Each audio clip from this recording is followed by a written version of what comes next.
got a great tone to play, you know. Just, Hello? Have you ever snogged a lady? We had a technical problem. Are we on? Yeah, we're on there. Can I swear? Shit! There have been some famous radio comebacks over the years. Kenny Everett's return to Capitol, the resurrection of Radio Caroline on the Ross Revenge, and Chris Evans taking the extreme option of buying Virgin Radio just to get another breakfast show. But the return of the UK's #1 light-hearted radio industry interview podcast knocks them all into a cocked hat. Crunch and Roll is back. And we're not messing about. This episode features our most requested guest, which probably tells you all you need to know about the quality of stories you're going to hear over the next hour, as I chat to Joel Ross. He tells us how he wrote his mum's car off in the name of radio geekery, how he made a small fortune selling bananas outside a nightclub, and how an expected promotion actually led to getting the boot at Radio 1. There's lots of big laughs, sensational impressions, and industrial language. So let's crunch and roll. Oh, yeah. Joel Ross, how are you? I'm very good, thank you. John Fox, thanks for coming. See, nobody will get that unless they listen between 2 and 6 and the weekends in Hull in about, 2000 or whatever it was. It's only you that can remember my catchphrase that never took off. Thank you so much. See, there you go. Thanks for coming. The reason why you can remember that is because you are the ultimate anorak when it comes to the wireless. Would you agree with that, Joel? Oh, I am, yeah. I'm not actually a radio presenter or a telly presenter or any sort of presenter. I'm just a massive anorak who got lucky.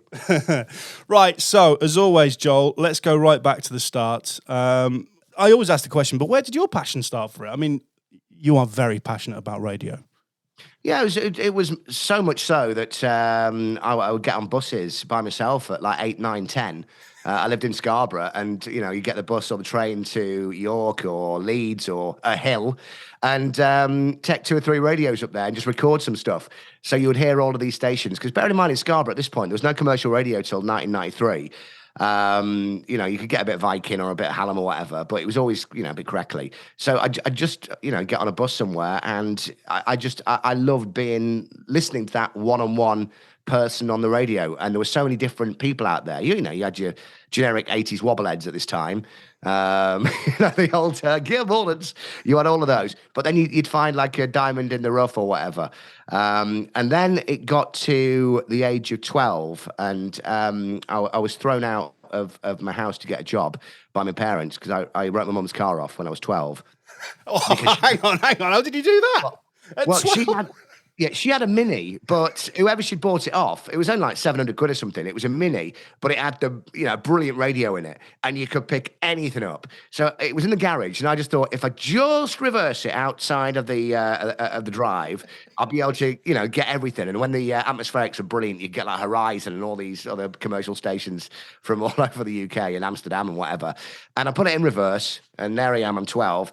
Didn't open the garage door. Went straight through the garage door.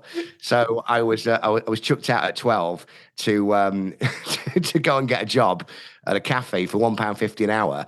And when I was in there, that's when I bought a Tandy mixer, and I started doing tapes for the day in the cafe. It was a cafe called Fullview, where we used to have Fullview radio. And it was just me. It's really sad. I'd never heard that story. I didn't realise that's where it all came from. That's so sweet. I mean, so when did you? I mean, how did you get your first professional gig? When I used to hang around, this was it. I didn't discover drinking, drugs, cigarettes, women, anything until I was about 18, because at 14, 15, again, I was hanging around radio stations, turning up, asking for car stickers and, hello, could I meet the DJs? And whatever. I was late to school every day because I would send off, letters to every PD in the world. And you'd get 20-odd rejection letters a week from them. And then I was hanging around Minster when that launched when I was 15 in 92, making cups of tea and just going over for the weekend and what have you. And they were launching the station in Scarborough in 93, Yorkshire Coast Radio. So I was 16, I was still at school, and they launched there. And I got the hour show, 6 till 7, which was called Coasting Home, which was... The very first thing I did on the air at 6 o'clock on the 8th of November, 1993, was read the news. Now, bear in mind, I always had a very high voice anyway, but when your arse is going like this and you've got to read, you've got no journalistic experience, it goes up 3 octaves. And by the time you got to the sport, it's like a kids' nativity play, and you are sweating and dripping and not for good reasons. But yeah, I did that for a little while and then got the evening show full time. And I was doing 7 shows a week for the big sum of £10 per week. Not per show, per week. Per week. I got a check in my pigeonhole for 40 quid a month. So I'm looking at it. I'm looking at my mates who were like builders at school and going, God, look at that thicko, look at that thicko. They've now got, 17 houses, no mortgage, they knock up a hotel, pay for it cash and whatever. And there's me going, yes, £40 a month. How rich am I? There are some beautiful pictures of you at Yorkshire Coast Radio. Your promo shots were just a joy, Joel. Just a joy. Oh, they are so bad. like really bad. But I don't think it's a good one at YCR from everybody, to be fair. So you stay there for 2.5 years. I mean, you're on air at 16, which is amazing. I mean, you must have been a legend at school. Yeah, but I was really shit as well. When you go back and you listen to it, I want to give me a job, and it was actually really embarrassing. I've still got a load of old tapes. And you listen to them and you cringe. Now, everyone's done awful stuff, but you get to a stage where your voice pretty much sounds the same. It's just the content that's a bit different. And there was one week I was trying to sound like Bruno Brooks. The next week I was trying to sound like Mark and Lard or something. The next week I was really posh, and next week I was dead Yorkshire. But it was good. It was good. But I only attracted the geeks. It was never the hot girls or whatever. It was just the friendly geek anoraks who wanted to swap car stickers at weekends. All right. So where did you go next after Yorkshire Coast? Well, I got binned from there. I was covering the breakfast show at like 18, and I kept sleeping in. And I went up north to Middlesbrough to work for Les Gunn at LETM, which is before Metro Networks and whatever it's called now. So I did about 3 or 4 months up there, doing loads of travel news. And while I was there, the station I always wanted to work for was Viking. You only come to this podcast because you speak to people who work for Viking. And that has been noted, Joel. Thanks for highlighting that, my friend. Yeah. So I was doing Viking travel news, and I saw in the radio magazine that Mark Matthews was getting the job as program director. So I sent a tape to him, and by all means, I was the first tape on his desk. And he called me and said, "Do you want to come in for a chat?" Came in for a chat, and he went, "Do you want to do a test show?" And I said, "I'd love to." And he went, "Can you do tonight?" And I went, "What?" And he went, "Yeah, overnight, 2 till 6." And I went, "Yeah." And he went, "I'll run through the format with you." And he was running through the format with me, and he went, "Fucking hell, I think you know it better than I do." So, and I couldn't wait to have that, talk up to the news and I was so excited. That's the most excited I've ever been before or during doing a show. I got that, and then I got overnight straight away. Was on there for about 3 months, and then moved to late. Now, you have highlighted the fact that we have talked to a lot of people from Viking. And of course, that's where myself and producer Simon hail from as well. Do you know, when we initially started Crunch and Roll, because the idea of this podcast has dramatically changed, because when we sat down and thought of it, we thought what we would do is we'd ask people about all the drunken nights and the drug-fueled evenings and all that stuff. And what it turns out to be that it's only actually Viking that was actually like that. Everywhere else wasn't. So we've spoken to other people that haven't been at Viking. They've gone, "No, we never drank on air." And I'm thinking, hang on, we did that every night at Viking. What is it? Because it was an amazing place, wasn't it? And you and the team, when you were there, that's when it was at its peak. Yeah, I mean, I look at that, and still it is the best place I've worked at. And I think, you've just had everybody on who says it is. There was like Steve Jordan there, Scott Makin, Cameron, Sam Hayward, Ben Weston, Darren Dolby, another lad called Darren, Matthew Rudd. There was everybody had a personality. Everybody was different. You've missed Jason King. Oh yeah, JK was. yeah. I thought we'd get onto that later. Yeah, but he was there. There was arrogant little 5'8" guy who thought he was 6'2". But you're talking about the drinking culture. And I didn't drink till I went to Viking. I really didn't. I used to drive everywhere, and I was a geek. And when I was doing the late show, I always had a high voice. I was never confident with a voice. And the boss, Mark Matthews, said at this point, he went, "Slow it right down. And if you can, maybe have a glass of red wine before you do the show. So a glass of red wine in the DMP, the Dick and Pussy, Whittington Cat up across the road, turned into a glass of red wine before, then 2 beforehand. Then I'd get a bottle of wine from Jackson's, the local retailer. And then before you know it, and of course you mentioned before, it was brought to you by Hugh Rice Jewelers, gifts as precious as time. Now try saying that anyway, but after you've had 3 glasses of wine or a bottle, and it's hello to brown eyes, hello blue eyes, love you very much, Rice Jewelers, gifts as precious as time. And it's like, Julia, you sound pissed on the air, man. Well, it was you who got me into the life of drinking because I'd never drank before. So just run me through it, because when it was yourself, JK, it was Scott Makin, legend, Matthew, and all that, the people that you've mentioned there, Lee Thompson, and an amazing and an incredible team of presenters. Had Mr. Matthews, had he changed the format slightly? He'd kind of got rid of the older lot and brought in all... Am I right in thinking that he brought in a load of youngsters? Yeah, end of 96, he came in and got rid of everything that was old and came in with everything that was new. And because he'd done so well at Rock, and Rock was the hottest sounding station in the country by a long way, he'd copied and pasted Rock into Viking. So, Viking was very synonymous with, 80s tunes and, big cheese and whatever. And then suddenly it was like a big American voice, top production, younger jocks with personality. And it would either work one way or the other, because I think Viking was not targeting, but the average age of a Viking listener before he took over was, late 40s. And they wanted to get that right down before Galaxy launched. So, yeah, it was young kids playing, Reef and Smack My Bitch Up by Prodigy. So there's Barbara in Branzome, Council Estate, you used to listen to Doobie Brothers, and now this your man from Prodigy smacking his bitch up. So you do late, and then you pretty much move around the schedule. Because I remember you were on, did you do Drive as well? Oh, God, yeah, I hated Drive. Did you write? Why? I was so bored. Well, this is how I got breakfast. So I was on Drive, and it was either 4 till 7 or 3 till 6 or something. And it was one of those format things where I just wasn't. There was better jocks to do that shift. It was your 3 in a row, crunch and roll, into break, tease what's coming up, and I was just shit at it. So I would go out at 7 o'clock, drown my sorrows, and then go to a club. Because of course, I have to be up till 2:30, 3 next day. But then I would keep going and going and going and sleep in for Drive. So the boss, Andy Robson at the time, would come knocking on my door and go like, "Any chance you want to turn up for your short dear Lake?" So as a punishment, as well as doing Drive, I was given an extra tenner to go and read travel news on JK's breakfast show and Paul Carrington's breakfast show on Magic at the time. Do you know, you talk about Andy Robson there, and obviously when I first started at Viking, he was there for a couple of months and then he left, but he never spoke a word to me once. But with you, and I think with Jason as well, he had a lot of love for you boys, didn't he?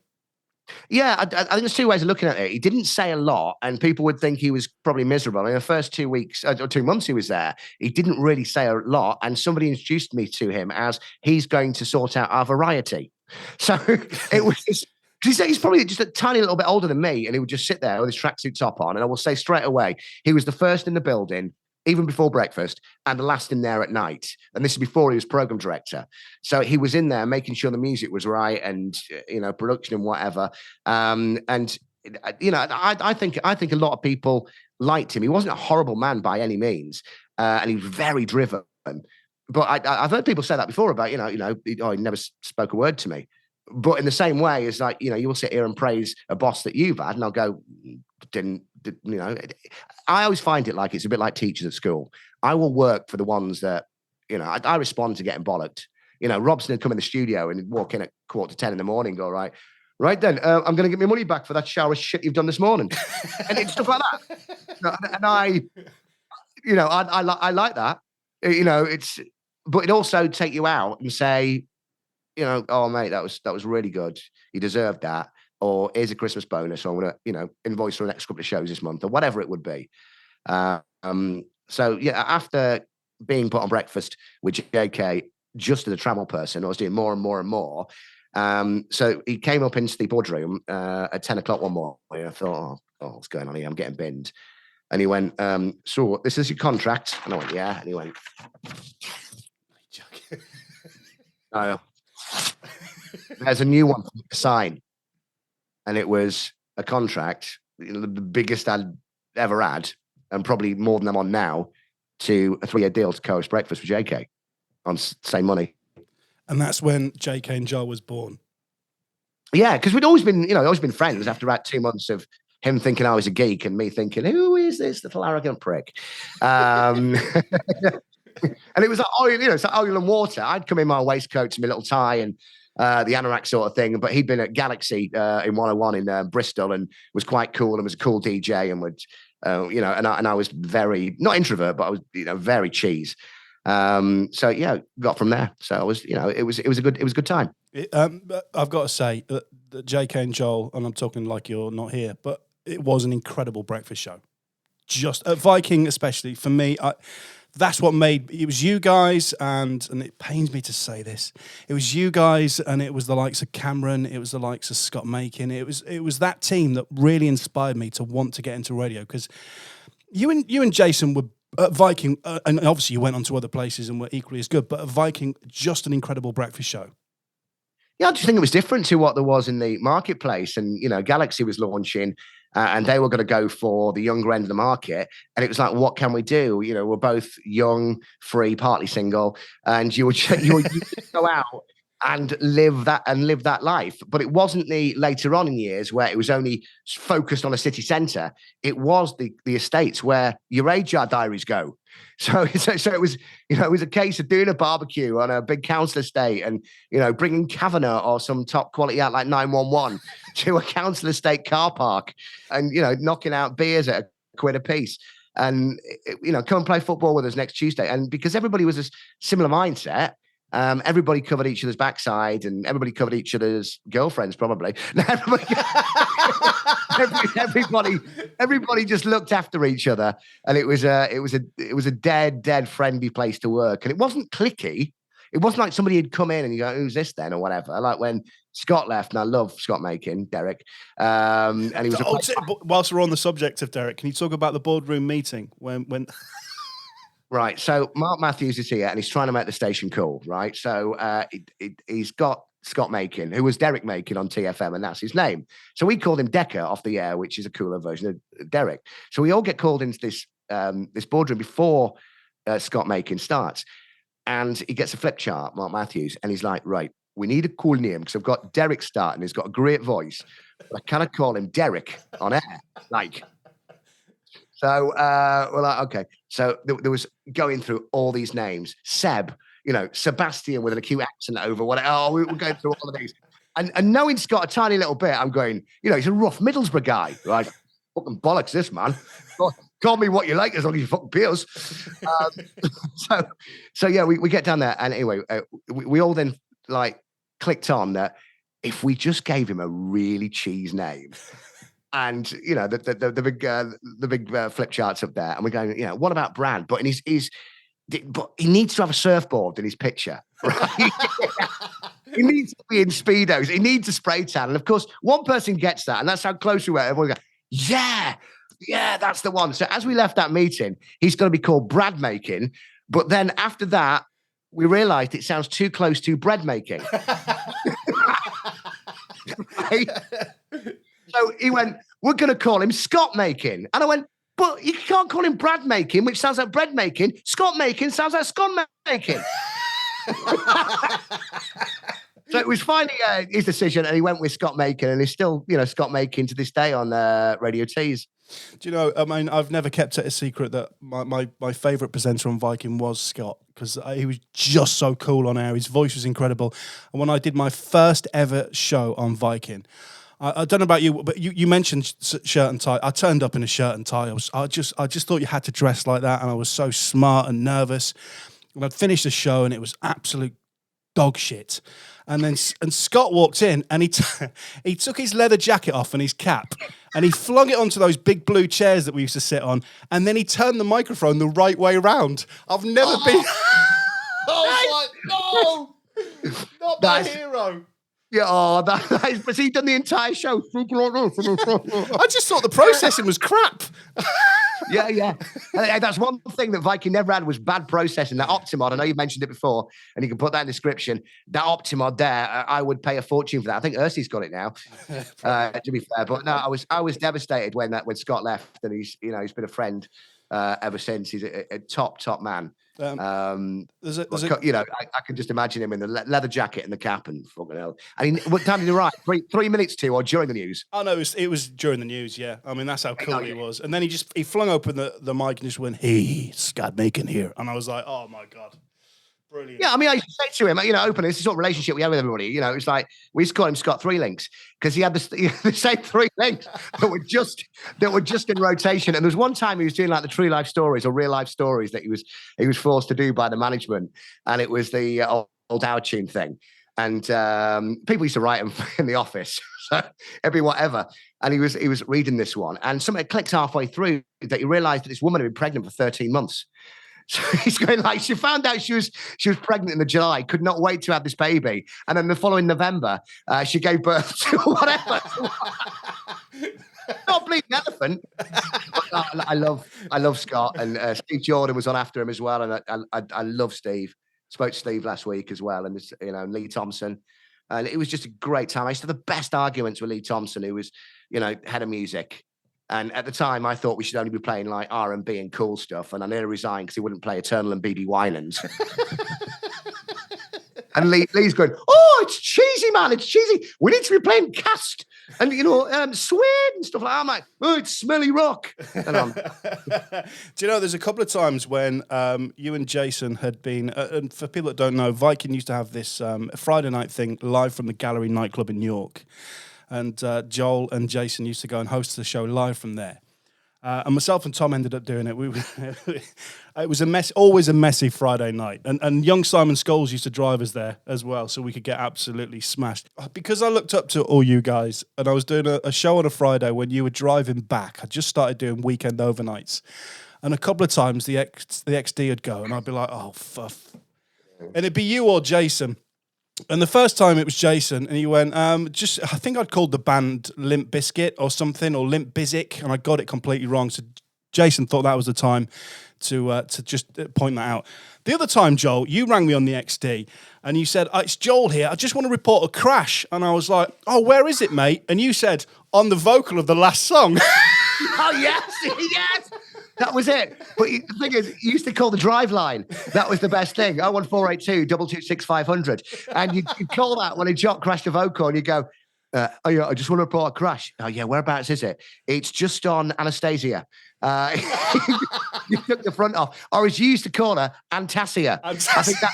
Antasia, that would be one of the reasons. So we'd be coming back from the Gallery nightclub, getting driven back, a bit legless, and we'd have you on, and then it'd be like, "Right, okay, I'll phone up and try with the boss." Yeah, it was good. Speaking of those ones, before you move on, you had Mark Summers on, who I shared a house with. I was having it right off. I love Mark Summers, right?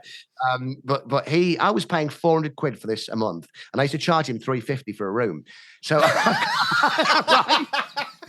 So, my mate, going back to Yorkshire Coast Radio, used to do a night out called Greg Scott Goes Bananas. So when I came to Hull, I nicked it, and it was at the Waterfront, the club in Hull that had been, rebuilt after the after it burned down. And it was £7 to get in, but you got in free if you had a banana.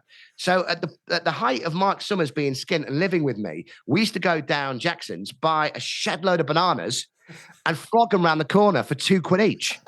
So you either paid £7 to get in, or you paid Mark Summers £2 for a banana and got in free. And then the good thing about it was I would pop in, take the crate of bananas that had already been paid for, bring them back out again and recycle them again. So you used to get... So there's me and Mark there. We're like 300 quid in pound coins afterwards. It used to be brilliant. I never heard that story. That is amazing. That is amazing. Right, we've talked about Viking a lot. Let's move on, because this, I remember this. This was a big move. So Andy Robson went to Key 103, and then he stole you boys, yourself and Jason, to go to Manchester in 2000.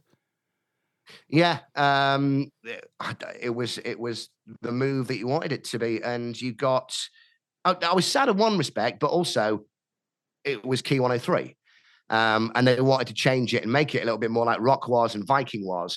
And it, you know, I'm not talking out of turn. I think it had lost its way a little bit. It was more middle class Cheshire than, you know, the heart of Manchester, which it had been. Well, like, you know, Pete and Jeff and Penk and all that. It was a little bit like, how much money do I earn? I drive a Porsche, and you don't. So they wanted a bit more roughness, So we went over there in 2000. And I'll be honest, the first 3 months, I thought we were going to get binned. It wasn't very good at all. Why do you think that? Well, Toolan had been taken off, and he was on mid mornings, and they'd still given us his producer, Sean, who's a top man, but he was in between the two. So you've got the jock who's just been taken off, you know, working with the new boys, and that was a. So anyway, 3 months in, I said to Robs, and I went, "This ain't happening," and he went, "Oh no, it's not happening, man. You know, I've put my cock on a block," and I went, "Right." And I went, "Mate, I need to get a producer." "Well, go and get one then." So I put on the old Media UK post and the forums. We're a bit shit at the moment. Are you not? Looking for a dynamic producer, apply here. So we got all these, you know, from everybody from like the GWR people to the guys who really wanted to get into radio too. We whittled it down to two. One was James Brownlow, who went on to run Capital and Galaxy Manchester, and I helped him move at the weekend. And he always says to me every time I meet him, "You never gave me that job, did you?" And the other guy was Ewan McMorrow, who'd been working with Robin Banks at Beat 106. See, it's all joined in the first. It really is, isn't it? Yeah. It really is. So he'd come down. So he'd give us, you know, he said, "I'm going to sit in the studio for a week, 2 weeks, and then go from there, and then I'll give you feedback." After half a show, he went, "Right, we need to sort this shit out." Right. Because in the interview, everybody came in and like it'd be somebody from, you know, I don't know, Trent FM had come in and go, "Yeah, I think the show sounds great," or somebody from Hallam had come and go, "It's brilliant," and that's not what you want to hear. And Ewan came in and gave, I'd give it a solid 3 out of 10 on a good day. And there's potential there, but I'm like, who the fuck is this? Who is this? So from there, we used to have, you know, meetings every day, which is like, hello, this is new. We'd be in there till, you know, midday, 1 o'clock, and you're going, you know, as a breakfast job, you just want to get home, but you realise your show's done for the next day. So when you get in, it's all done, and you work that day ahead, and that was. You know, that was great. And we had like we had so loads of fun. So we, you know, got a load of the old Robin Banks features that had either been toned down or whatever, and just went for it. And we got to a point where it was a case of having, you know, Peter Kay was hot at the time. He's the hottest thing. And we were friendly with him. So we'd have Peter Kay on for 20 minutes, talking about 80 songs and playing Beat the Intro. We'd have footballers on. We'd have Corrie Stars on, talking about the driving test or where they were. It was all that stuff. It was planned, but it sounded like the art of it was trying to make it sound like somebody had just turned up. You know, if you look at Tracy Shaw, who was dating Darren Day at the time, she was the hot thing in Corrie, and like it just sounded like she'd just turned up, you know, on her way home and all that stuff. So from there, from 3 months in, thinking they're getting binned, we're getting binned here. You know, it went really, really, really well, and without a fail, because you know, I still go to Manchester every day, and you do at least get 1 or 2 people every day who will mention that. You mentioned Coronation Street stars. There was a vicious rumour, Joel, that you became quite friendly with one of the Coronation Street stars. Is that true or false? Yeah, but Jack Duckworth is no longer with us. I was going to say, you just said the one, and I know exactly which one you're going to say. No one ever talks about the gorgeous ones you have a relationship with or whatever. It's always, I know it's the one you're going to say, and yes, it's true. Now, do you know what we used to have a cab driver on the Friday, and it was called Billy's Confessional. And anybody who was in there would you know, could talk about anything, and it's stuck in the car. You know, the Fight Club. What stays in the cab will stay in the cab after a night out. And I confessed that, and Jesus, it was on the radio next day. So before the next big move, all right, which is the big one, I just want to cast your mind back to when you were 8, 9 years old and you were getting a bus to go and listen to all these different commercial stations. At any point, did you think you'd be on Radio 1? No, of course not. Don't be stupid. I thought no. How did that, what happens there? So you're at Key 103. Do you just get a call? Do you get an email? How does it all work? Well, we were doing a telly show on a night for BBC Three when it launched, called Pure Soap, which is about soap, and I had a couple of ins at the soap operas at the point. So I knew a lot of the guys there, and that was your way into the BBC, and that's as it is. People know each other. I got very close to a guy called Joe Graham, who was exec producing Mark and Lard out of Manchester. So I'm still an anorak. I'm on Key 103, but I'm still an anorak. He said, "Why don't you come in and do a pilot, whatever?" And we piloted for maybe 2 years. Oh, really? Every 3-4 weeks, whatever. Just go in and try and get better. And the whole Radio 1 thing is so different to commercial radio, especially breakfast. You're thinking time check, weather, tease ahead, station name, who are you, blah, blah, blah. Yeah. And you get there and they go, you don't need to mention the station name. The production does that for you. You don't need to mention this. You don't need to give a time check. I'm like, whatever. So by the end of that, we got to a place which was quite uncomfortable for me because I was still having to go and do the Key 103 breakfast show with nuts and bolts. So they came for us a year earlier in 2003 and didn't manage to go. They came for us in 2004 and we went. I think things would have been very different if we'd have gone in 2005. That's a personal thing from me because I think it was a year too early for me looking back. And hindsight, of course, is the most amazing thing ever. I mean, you talk about getting rid of all the nuts and bolts. I mean, what else do you have to say in between the songs? Well, it was just about personality, and they were losing Mark and Lard, and their audience. If you get a commercial jock on there, it's so uncommercial. Oh, it was then. It's so uncommercial. Even though the music was getting more commercial, it wasn't. Even though it wasn't, Fulham, that's right, chance to win right now, Wobblehead. It was still so much more commercial compared to like Moyles and Mills and Joe Wiley and what have you. So that it was hard to grasp. Did you enjoy it? At first, I didn't. We were doing the Saturday and Sunday 1 till 4 slot because Coxie had gone off to have a baby and she wasn't coming back. And then Coxie said, "I'm coming back." So we just signed. So we got moved to the chart show. So Wes then got binned because we had to, to move to there. So we were just doing the chart show. So we'd just been signed for that dough and we're doing one show a week. And we just won all the Sony Awards for personality radio. Doing the chart for you is ideal, though, isn't it? Because you are. Oh, mate, I was that Jacob hated it. He hated it. I really liked it because it's your opportunity to mark Goody or Bruno Brooks. Yeah. And we wanted to put my personality into it. I'm like, no, this is the show you don't put personality into. Just tell me. And every week when they used to bring somebody in and go, all right, we're going to find out where Amy Winehouse is. Well, she's going to be a bit fucking pissed off if she comes in at number 4, isn't she? we brought her in to find out if she's number 1 today. Yeah, number 4. You love. Oh, shit. It was all that. And we had that whole thing about if a band pulled out, it was always Sarah from Girls Aloud or Nadine from Girls Aloud or Warren McFly. Can you just, we're short. Can you just talk about something? What? You got an album coming up now? No. You got a tour coming out? No, just talk. It was like, someone's pulled out. But, they were great. And Ben Cooper was brilliant. So, we would say, look, your time will come. And they would let us cover a lot of stuff and help us out a bit. And then a few months later, we got early breakfast. And that's where I really enjoyed doing that. Because the rest of it was Ben Cooper always had the thing about it was ratings by day and reputation by night. So you could put all of your, cool stuff on a night and what have you, but it was ratings. But you looked at early breakfast and, if your average audience is still 42, your 18, 19 years ain't going to be up at that time. And he was about bums on seats. So, he's a genius and to a certain extent. And looking at that going, that's the audience that's out there. Don't especially target them, but don't alienate them. There's no point going on just talking to students because they weren't going to be there at that time. And it was a really nice figures increase. And I thought we were doing really well until Greg James took over and then took it to a different level and then got a breakfast.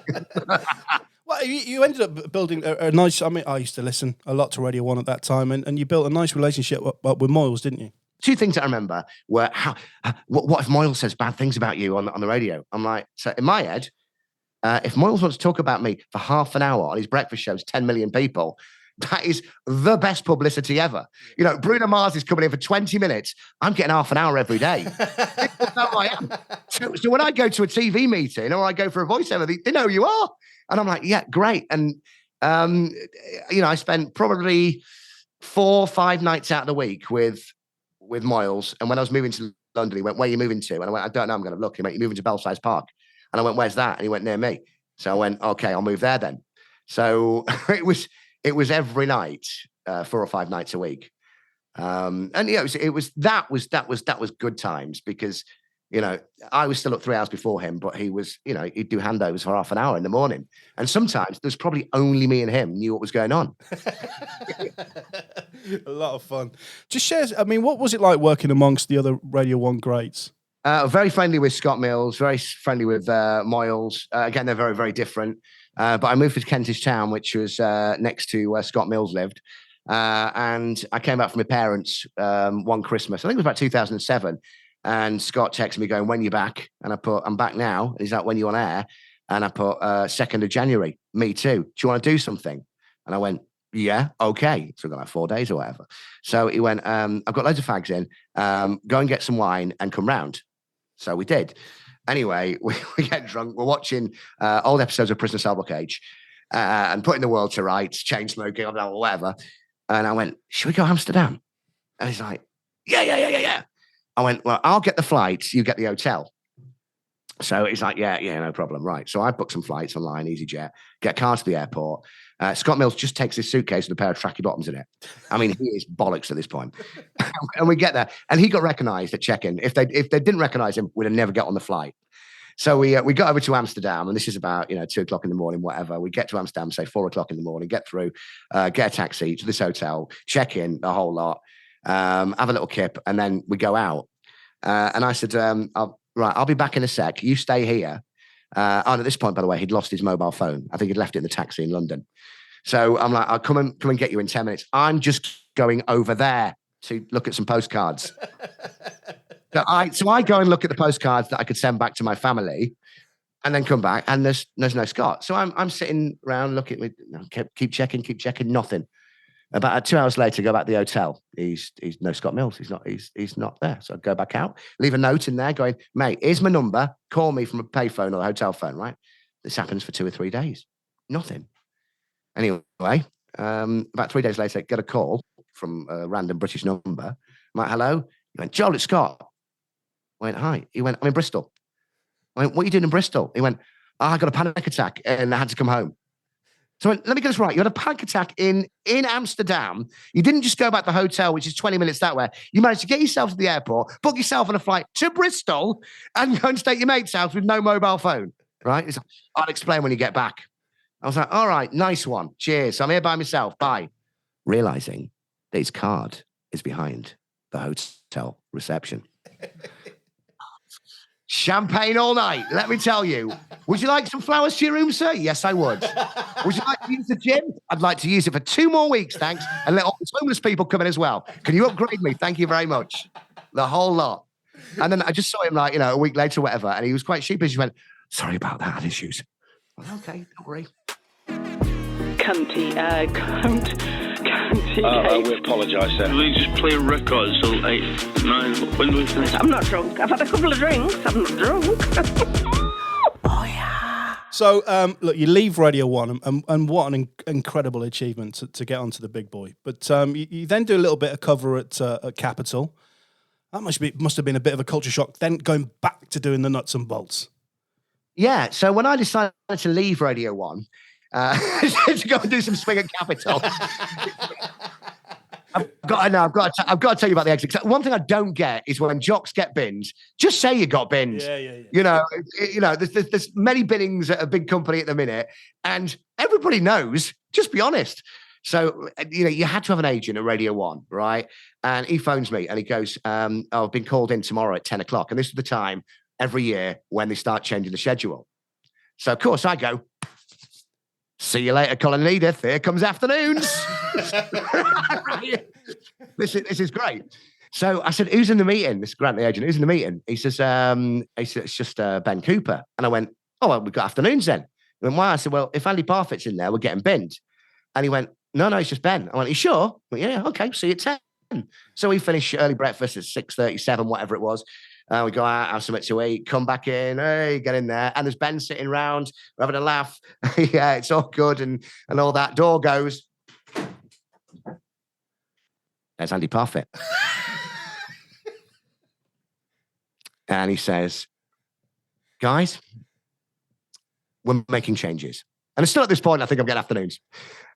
We're making changes, and Ben will explain. I've got to go and bin spooning. Or something along those lines. He leaves, and then it's like, so what, Ben? Well, what we're doing is changing stuff around. And you know what? It was cool. And I went out for a cup of tea with Ben about 3 weeks later, and he was dead good. And it never not hit me. You know, I never got sad or whatever. I was. You blame yourself a lot for it because of what you did. I was still a party guy. I was doing a lot of telly. I was going out every night. If we wasn't going out, we were doing a gig every night. So you would get a reputation. I will put my hands up and say, you know, I'll take any blame for that. But as we were leaving, I thought I was doing the best stuff at Radio 1. It had taken me 2.5 years to do some good stuff, but by that time, it was done. And then, and of course, from there, once you've been on Radio 1, mate, the phone doesn't stop ringing. So I thought. I applied for a job. I think it was at the Breeze or somewhere. Didn't even get a reply. Joking. I applied for a couple of because I was out of work. I applied for a couple of jobs, and this is the arrogance probably coming across. Going, well, I've just finished on Radio 1. Here we are. What do you want a demo for? Yes, people didn't even reply. So then this is where Brownlow kicks in and says, "I've got you 3 weeks at Capitol, just doing early breakfast cover." And you know, I enjoyed it, but I knew it was just for 3 weeks, and it was square peg, wrong hole. Yeah. Was that with you and Jason still? Were you still? We're both there.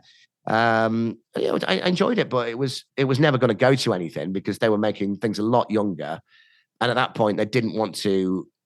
Parky's whole thing was I didn't want Radio 1 rejects on the station.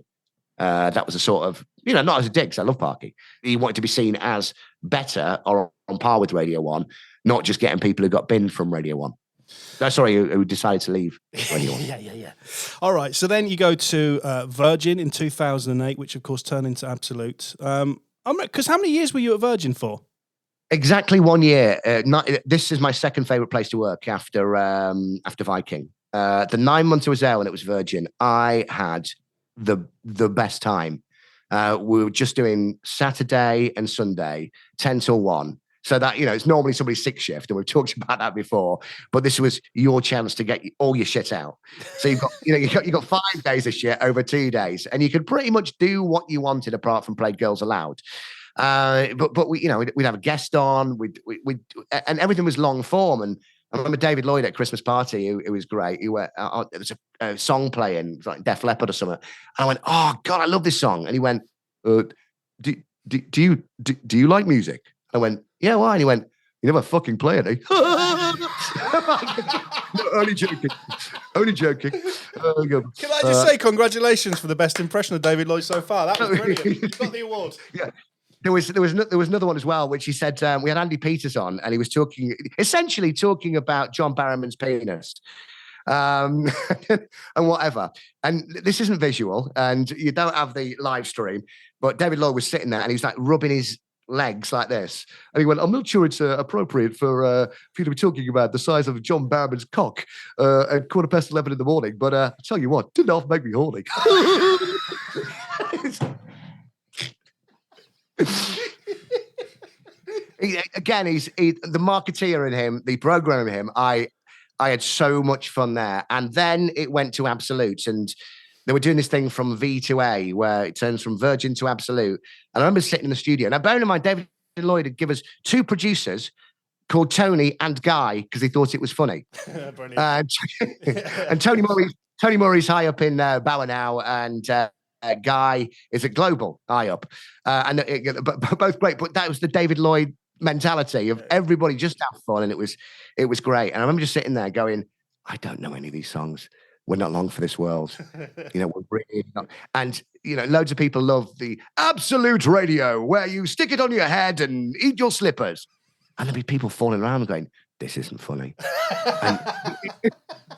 And they had these adverts with a little person. I think it's what you call a little person now, as a security guard. And I'm going, this is to me, this is not funny. And you've got people there rolling around, and I'm going, we're not, no, this is, no, okay. So went to Australia for a couple of months and did telly. Yeah. So it was yeah. I knew as soon as you got that meeting, there was no like, oh, we're getting afternoons. It was a case of, I know what's coming here. Yeah.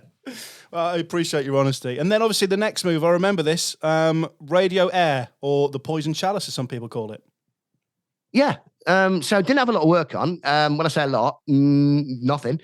And we covered Air for a week when Simon Logan was off. And I didn't mention that Viking. I produced Simon Logan for about 6 months as well. No, so see, you're the first person to mention Simon Logan, and he fucking hell, fucking hell, no fucking hell. He was I never met Simon Logan until after my time at Viking, but he was a character, wasn't he? Simon's a sweetheart. He's a real sweetheart, but he's a perfectionist. And you know, back in the Dead on CDs day, and you know, a CD would start skipping, and he'd be like, "Fucking hell!" Mic would go up. Ha! I see that one's biodegraded. And they turn the mic off, get it out, and then kick 10 bells of shit out of it. You won't play again, will you, bastard? Whatever. And was Chris the Cleaner there when you were there? Yes, she was. Yeah. So he once threw a pen at Chris the Cleaner. And she's like, I'm not talking to you anymore. This is not. You've got to know Chris the Cleaner because she talks like that. This is not. I'm not cleaning that Studio B because of him in there. But I sort of controlled him a little bit because I got on with him and I took him for a drink and I said, he'd go, mate, is that good? I don't know if it's good. Knowing it's brilliant. I'm going, yeah, it's great. Until the one day I was editing one of his wind-ups and, you know, I had to take, I think it was a cocksucker out of it. But in my edit, I was meant to do it the day before, but hadn't done. So I edited it at like 5 to 8 or something. So it went, and the thing is, you are a total beep cocksucker. Beep. And that went out. So what happened there? I don't know. Somebody must be a problem with the computer. But I've stayed in contact with Logie, and I like him. But he is, you know, old school perfectionist, I think is what you would say. But I think he's great. So you cover Logie at Radio Air, and then you stay there for a bit longer, don't you? You're there for longer than a week, I remember. Yeah, 2 years. So I enjoyed that. I enjoyed that week. And then again, we've still got the agent at this point, taking 20% of your money, so you might as well use him. And he said, Anthony Gay's been on. I said, oh, the guy fired me from Key. And he went, yeah, he wants to use you at Radio Air. That'll be good then. He wants you to do the job full time, and it's a 2-year deal. So I said, gave him amount of money, gave him like trains and the Malmaison in Leeds or whatever, and they came back with yes. Because that's right, you weren't living. Were you doing the show from London at the time as well? I was doing the show probably 2 or 3 times a week from London and living in the Malmaison in Leeds when we came up. So I just used to come up on a Tuesday and a Wednesday to play football and do the show. Now, again, everybody in that office, the Scout Hut, right? Everybody there wasn't too far below Viking. It was some really good people in the office. And Rob Dowell is doing well at BBC now, as producer. And we had a lot of fun off air. But I remember just going in for one meeting, and it was a case of, you know, how can we make this work? And I said, put Magic on FM. So what you asking me? Dee Ford looked at me in the eye and said, well, you know, how do we make Radio Air work? And I went, put Magic on FM. And she went, yeah, of course. But how do we make it work now? I went, mate, I'll do it for you in fucking racks. I'll do it for you now, love. To be fair, I think Warren Moore said the exact same thing. So yeah. Yeah, and there was Glenn Pinder on Magic. He was doing great. Again, he's a top bloke as well. There was so many nice people there, and the off-air stuff was great. Just on air, I remember giving away like $2,000 one morning. The audience just were not there. You know, we're looking for caller 4. That was at 7:00. It's now 20 past midday, and we're still looking for caller 4. It was because you can't get the station. You can't pick it up. Yeah. You can't pick it up anywhere. And it had a heritage, but it was bad heritage. Yeah. And so much talent had gone through there, and we were like the 17th incarnation of the savior of it. And even if you put Moyles on at this point, I don't think it'll work because you couldn't get the station. No, absolutely. And then you moved to Birmingham. I don't remember this, Joel. How long were you at Heart in Birmingham for? Maybe 2 years, just doing the weekend. So they had Ed James on breakfast, Steve Denny on drive, and I was just doing weekends. Only until years later I mentioned this. I was doing 12 till 4 on a Saturday, and no, 1 till 5 on a Saturday, 12 till 4 on a Sunday. And I'm confused the wrong way around. So I was coming out of network an hour early and then going back into network. So James Daniels, who was the deputy PD there, would text me and go, do you fancy a pint when you finish? I'm already in there. That's how I found out. I went, it's 4:45, you're there till 5. And I went, oh shit, what's going out now then?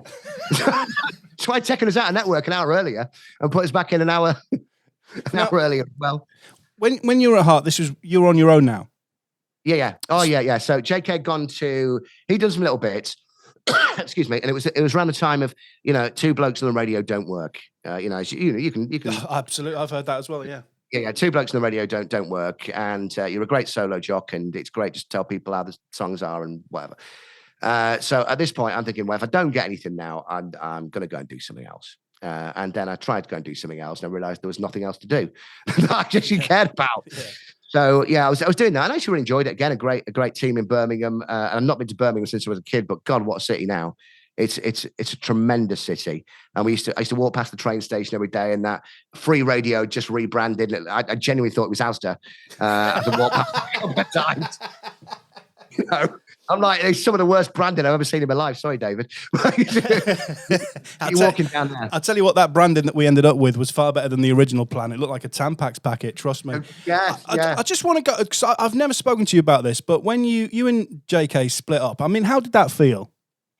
Things naturally happen. Like, we still probably speak, at least WhatsApp every 2 days, and speak quite a lot, or voice note or something. And normally in that, have you heard this? Oh God, yeah. So it's he seems to know what's going on at my company first, and I know what's going on at his company first. So we're very much like that. It came to a natural end because it wasn't. I didn't want to go somewhere really. Look, you got bin from Radio Air. Sorry, decided to leave from Radio Air, and you go. There's nothing out there, and you're not going to end up splitting 20 grand somewhere, are you? And at this time, he's got a missus, he's got married, and his missus got a kid, and he wanted to be down south more. And, I wasn't asked where I was because I was single. So, it was just like the old days where you put some stuff in the back of a car and just go. I'm talking from experience here, but it is sad because you spend more time with, as for you, it would have been Jason, but myself, Giuliano, and Tom at the time. You spend so much time together as a double act. It does feel strange, and you must have felt sad. Oh, totally. And especially when I was going to Heart Northwest and I was piloting with other people, and you've got a day piloting with like 10 people. And even though in your head you could have had the best people in the world, in front of you, grade A talent, in the back of your head, you're going, you're going to be really shit because you don't know what I'm thinking. Yeah. So you do that. But I don't think we've ever talked about it, to be fair. Have you not?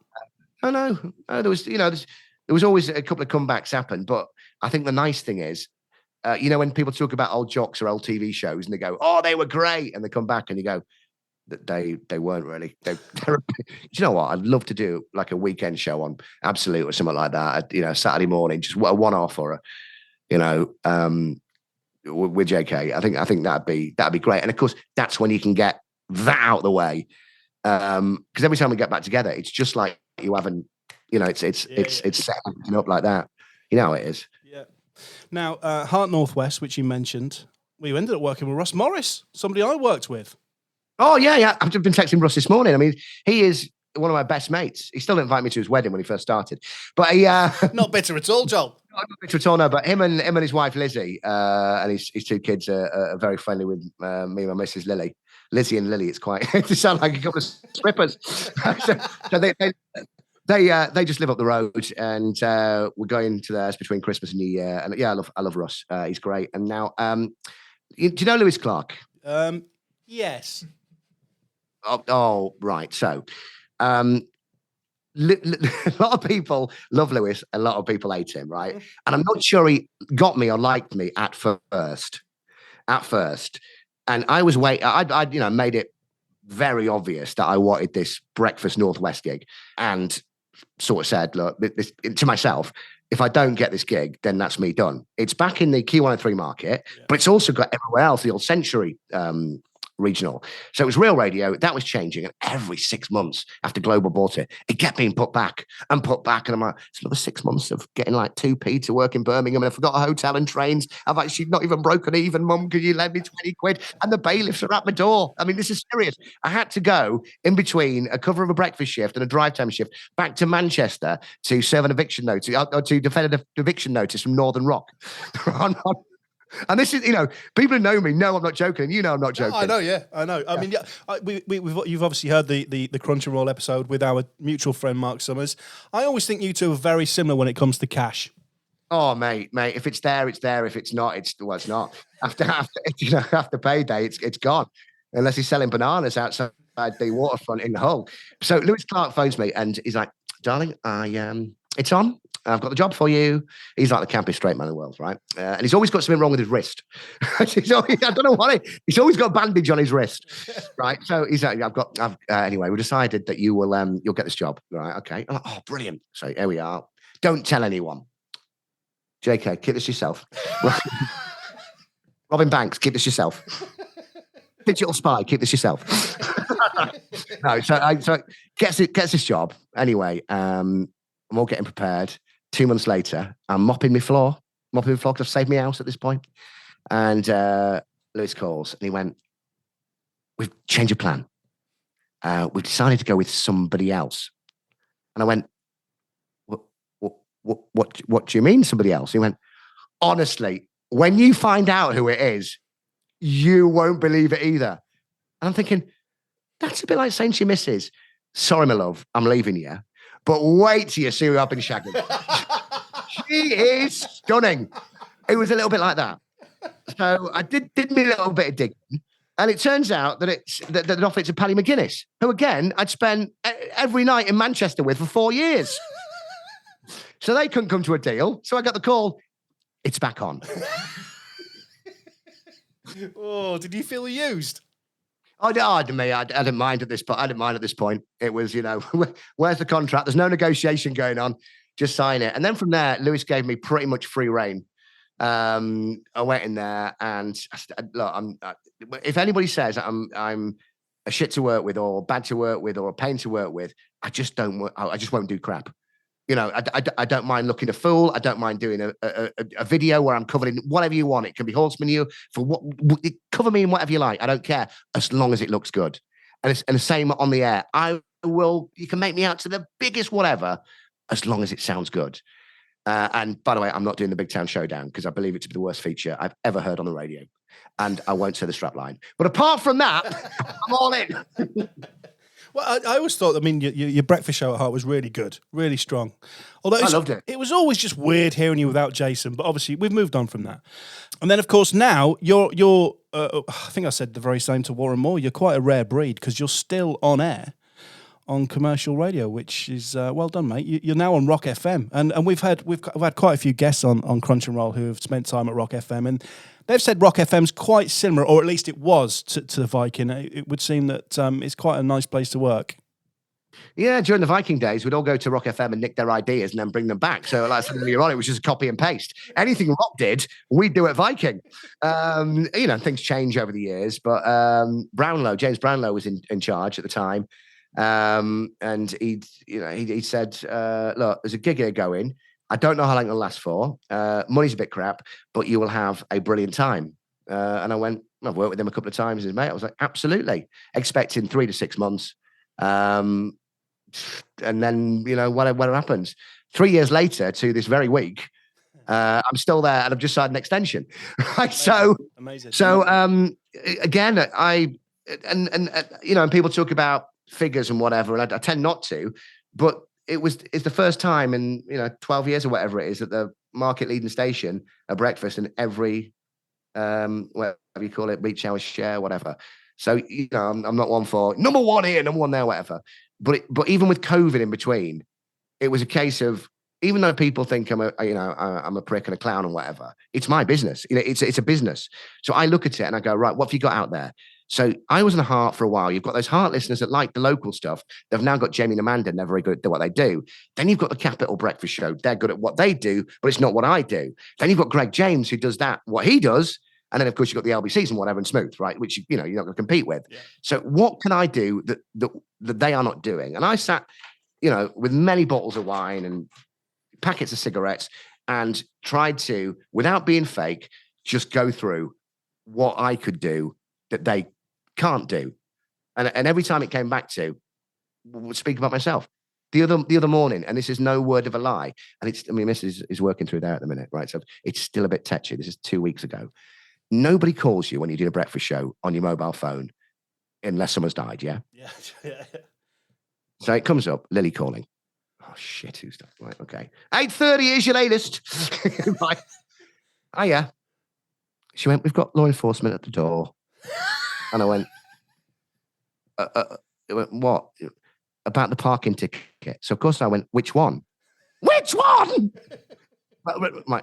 Well, okay. What? So what is it? Well, they want 450 quid, or they're going to start taking stuff. So of course I've seen, can't pay, we'll take it away. Well, they can't just do that. They can't do that. But now I'm now a solicitor.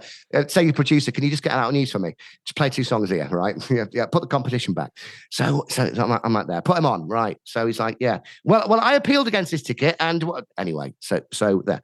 So I was like, right. So she's now not talking to me. Phone goes down. She's paid him. So I'm thinking, I'm going to get shit when I get home. So I thought, well, just bring it to air. Just bring it to air. Yeah. And not in the, look at me, I don't care about rules or whatever, because everyone's been in there where you've got a parking ticket, you put it in. Yeah. I'll sort it out later. But not to the point where, they turn up to your door. And I'm reading text out on the air, and she's like, you said this would never happen again the last 2 times it happened. Why don't you just pay them like normal people? And I'm like, well, I'll sort it out. I will sort it out, but you never will. You never will. So that it was just about that, and it sounds really crass, but talking about I bought a flat through Northern Rock. I paid 200 and odd grand for it. I owe 300 grand on it now. It's got cladding on it. Great. So I'm essentially a mortgage prisoner. So in that area, it's not an affluent area. Talk about it. Yeah, Talk about mortgage rates. And when you hear, and this is no disrespect against Amanda Holden, who JK told me was the most professional person he'd ever worked with, no offense. He'd be doing breakfast with her at heart. So I went, go on, how was she? And he went, mate, no word of a lie, the most professional person I've ever worked in my life with. And I'm like, oh, cheers, thanks, in a bit, okay. But she's not, even if they're doing the cost of living crisis, and whatever they're paying, 3 million quid a year or something, it's very similar to what they paid me. But it's not going to be real, is it? They say it affects everybody, but she's not sitting in a studio with a bloody hat on. Yeah. Yeah. With a water bottle shoved down. Selling bananas in Hull. Now, I often listen to your show on Rock, and there was one where I could hear it in your voice that you were absolutely in your element. Is where, and anyone listening to Crunch and Roll, you can find this somewhere, is when Rock was celebrating its 40th birthday. And essentially, it was just an opportunity for you to spaff a load of retro production on the show. And that you did. But I could just hear you love that, the smile in your voice. I'm very much about, we're about football, a Man United fan. Sorry about that. Man United fan, but you've got to look at the past beforehand. And I always think, if you're going to do it properly, or don't do it at all. It's always that thing with me, be different or be better. If you're working at a community station, you can't compete with a Global or a Bauer premium rate competition that they're giving away 150 grand a day or whatever it is. You can't do that. So do something different. Don't be giving 5 quid away in a mug. Do something completely different. And for that, it was a case of, and this is why I really love it, because I get left alone to do what I want. And it's not even about begging for forgiveness. I just went, this is what we're going to do. So there's a really talented lad called Alec Feldman who works at Castle Key. He's one of the producers for Hits, and he's an anorak, and he's a young kid, and it's very, very rarely you get any of these anymore. And he put it all together and got phone calls set up and voice notes and given a nod to the past, and playing the whole out, knowing that current management may say. I didn't like that or whatever, but anyway, I've done it now. But Gary Steen called me, Oh, Joel, that was fantastic. And I don't know if he was being the manager there or because he's an anorak. He's an old anorak. Hey, we all are. We all are. And he loves it. He loves it. You mentioned a name there, Alec Feldman, and he kindly messaged us on our Crunch and Roll social. Was it Twitter? Was it? I'm sure it's Twitter. And he just put, "I've got a complaint about your podcast." And we replied with, "Which is?" And he says, "It depresses me. I listen religiously and I love it. And it makes me sad that I'm about 25 years too late." Because, of course, we're sharing all these stories about how fun it has been. And this episode has been superb, Joel, and I thank you for it. But for people that are getting into the industry now, they're never going to have these memories and laughs that we've had. Oh, not at all. I mean, there's a few lads. There's Jordan Hemingway now. I think he's exec at Radio 2 for Zoe Ball. And he was my producer at Radio 2. And sorry, at Radio... No, I've not been there yet. He was my producer at Heart. Sorry, I've just let out the bag. Replacement for Steve Wright. No, Jordan Hemingway was brilliant there, and he was of that. I walk in and I see a guy in TK Maxx little coat there sitting, but he was us then 25 years ago, but he's now 23. He's not going to get the same vibe as that. And there's Alec and there's Brad who works with me now. There's 3 or 4 guys that you go, these guys have really got it. I wish you were around 25 years ago. And I took Alec out to meet a load of the Capital jocks a few weeks ago, and he speaks to them on a level that he was in the industry them 25 years ago, because he respects it and looks back and asks questions about stuff that you'd forgot you'd done and whatever. It's a different beast now, isn't it? It's a really different beast. And also none of it would be legal now at all. Absolutely. Well, listen, Joel, thank you very much for being on Crunch and Roll. You're going to be, and we've had a few of our guests who have recorded Crunch and Roll, and then about an hour later, they message and say, "Oh shit, there's so many more stories that I want to share." The likes of Robin, the likes of Rick Horton. So look, maybe we do part 2. Maybe we get you and JK back together, because then the truth really can get out. No. Do you know what? He'd love doing that, and we've never. Do you know what? We've never done anything. I've never done. He's like, "Why do you never do these interviews?" And I went, "I never get asked." I think I'm a bit weird. No, you're not weird. You are a legend. You are. Do you see yourself as a legend? No, not at all. I see myself as an anorak who got lucky at a certain couple of points, and is very lucky to still have a job now. And it's I'm doing a little event tomorrow, a Cash for Kids event. So I've got a cinema watching Elf with a load of families. And you go to those sort of things, and people are so nice to you. Now that doesn't do it doesn't do a lot. It's very nice, but it doesn't do a lot, because I felt like I could have done a hell of a lot more if I'd have been a bit more grown up at certain times. Well, look, silly question. Have you ever done voiceover work? Because we like to finish our Crunch and Roll podcast with a little VO from yourself and the guest. Oh, I've done a few of those. What have you done? I was the voice of Virgin Media when that launched.